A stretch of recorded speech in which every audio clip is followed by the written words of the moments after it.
वो दुखद हो या सुखद। सुखद है तो हर्षित मत हो, दुखद है तो शोकित मत हो, आगे बढ़ो।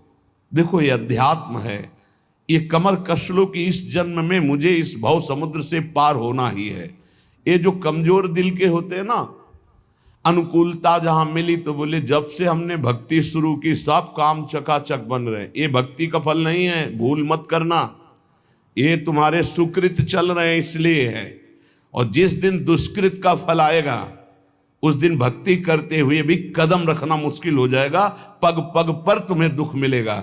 ये सिद्धांत को समझ लीजिए तो कभी आप निराश नहीं होंगे, शूरवीर होकर आगे बढ़ते रहेंगे। जो हमारी भक्ति ये नई फसल है और इस फसल की जो आनंद वृत्ति है वो भगवदानंद है, ज्ञानानंद है, अखंडानंद है, प्रेमानंद है।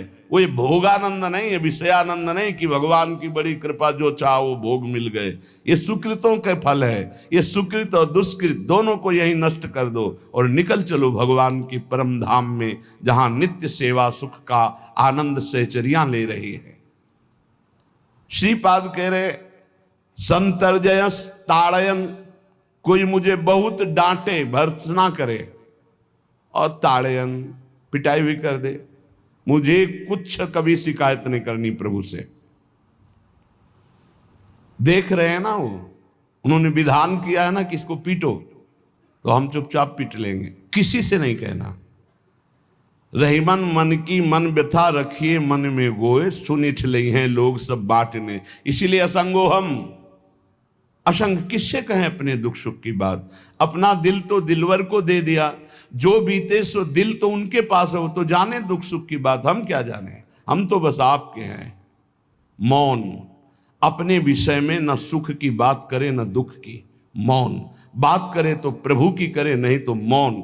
मान लीजिए अगर ये मौन आप धारण कर लेंगे तो निकल जाएंगे माया से, नहीं तो किसी की निंदा कर देंगे, किसी का ऐसा कटु वचन बोल देंगे, परुख वचन बोल देंगे, भजन छीण हो जाएगा, भजन करने की वृत्ति नष्ट हो जाएगी।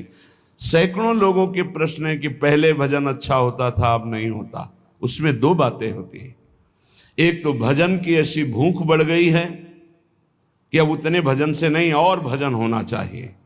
ये उत्तम महापुरुषों की कृपा पात्र भक्तों की वृत्ति होती है। और एक होता है कि आपसे वैष्णव अपराध बन गया, कुसंग हो गया, इस कारण से ऐसा।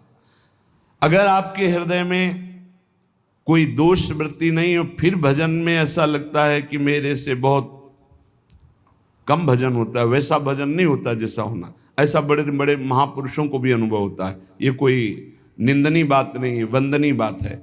पर वास्तविक यदि भजन नहीं हो रहा है, वास्तविक यदि आपका रुक गया है आनंद, तो आप ढूंढ लीजिए आपका भोजन गलत है, आपका संग गलत है, आपने कोई वैष्णव निंदा की है,